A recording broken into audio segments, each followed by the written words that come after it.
Yo, maaga tayo nagising ngayon para mga 4:30. Tapos kausap kagad ako ng mga client at nag-share tayo ng mga ads natin. At pagkatapos nyo nag-basketball nga tayo, dyan na tayo nagpainit ng konti. At saka na-miss din natin. Matagal-tagal tayo nabakati sa papawis. At saka syempre pagkatapos natin magpapawis dyan, napapawis naman tayo dito sa taas. Nag-drums tayo. Araw-araw din natin halos ginagawa yan. Dahil nga ayaw pa rin natin mapabayaan yan. Pagkatapos may biglang tawag ng hakot sa atin mula Malolos papuntang Baliwag lang, isang mabilisang hakutan lang yan. Malayo lang ng konti pero napakakonti lang ng mga gamit na pinahakot ni ma'am. At pagkatapos yan, syempre kumain na rin tayo bago tayo umuwi.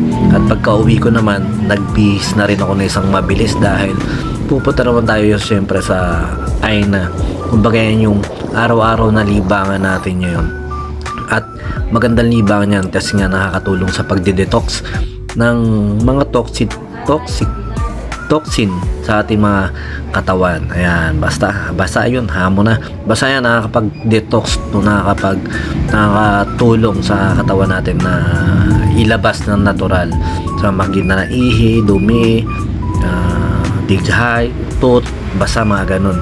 Kaya basta sa lahat ng karamdaman na nararamdaman nyo, pwede nyong itry yung Aina Baliwag niyan. Libre lang yan. Doon lang yan sa may malapit sa RCS. Yan, pauwi na ako. Sa mabilis lang ng video to kahit marami nangyari ngayong araw na to. Yun lang, sumayin nyo ang kapayapaan. Peace be with you. God bless.